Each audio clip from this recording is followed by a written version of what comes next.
A comfortable life, a cracking foundation.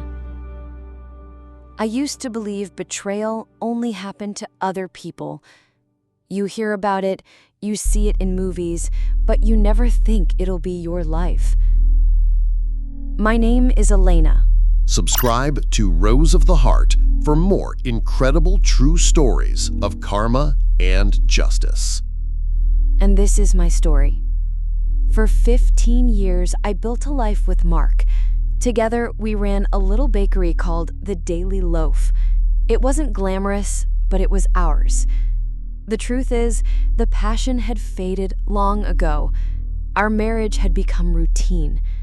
I had gained weight over the years, stress eating pastries to keep myself going. And Mark? He spent more and more time at the gym. I remember our 15th anniversary. I had saved up for a new dress, something that made me feel nervous but hopeful. I wanted that spark back. I even planned a weekend getaway for us. But Mark, he barely looked up from his phone. He handed me a generic card. No effort, no heart. When I gave him my letter and the trip I'd been planning, all he said was, "Yeah, we'll see.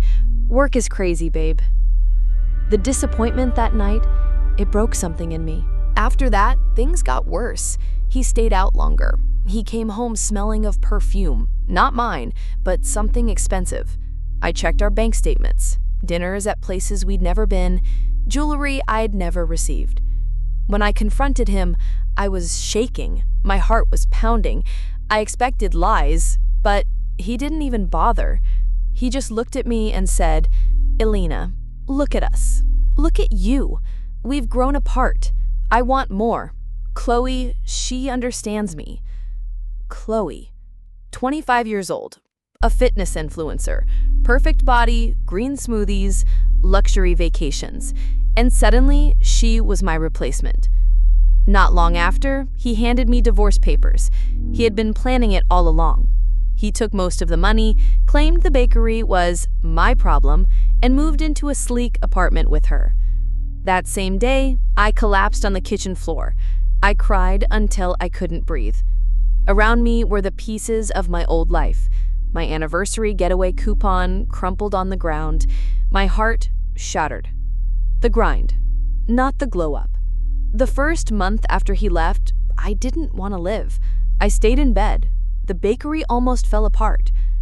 It was my best friend Sarah who snapped me out of it. She didn't hug me or give me a soft pep talk. She looked me straight in the eye and said, "If you stay like this, he wins. Is that what you want? For him and that little yoga instructor to win?"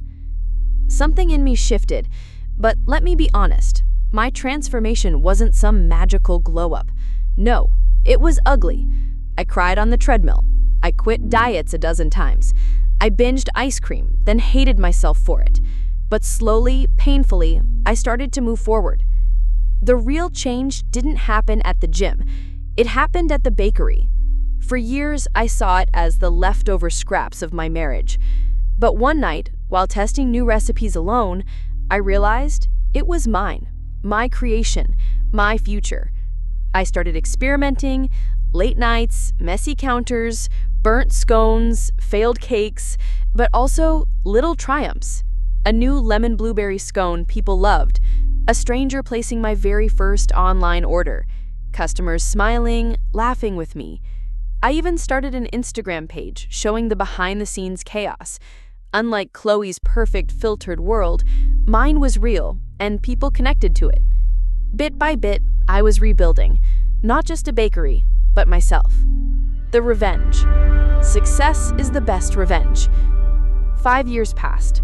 By then, I was unrecognizable, not because I was suddenly a model, but because I was alive again.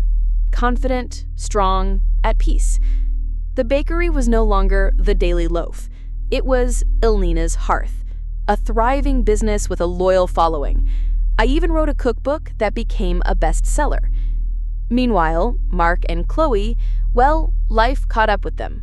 His business schemes failed, her influencer fame faded as younger faces took over. They were drowning, clinging to each other out of fear, not love. Then came the moment I never expected. A national magazine wanted to feature me as one of the most inspiring female entrepreneurs. At the launch party, I was the guest of honor. I walked in to find friends, fellow bakers, editors, all celebrating me. And across the room, who do I see? Mark and Chloe. He looked older, tired. She looked restless, irritated. And me? I was radiant, not from makeup or clothes, but from the life I had built. He came over, nervous, stammering. "Elena, wow, you look amazing. I always knew you had it in you." I smiled politely. "Did you?" I let the silence answer for me. Then I turned, because the editor of the magazine was waiting. The revenge wasn't about screaming at him or proving anything. It was in my indifference, my happiness, my success. He regretted everything, not because of how I looked, but because I was free and he was trapped in the ruins of his own choices. The resolution. A new beginning.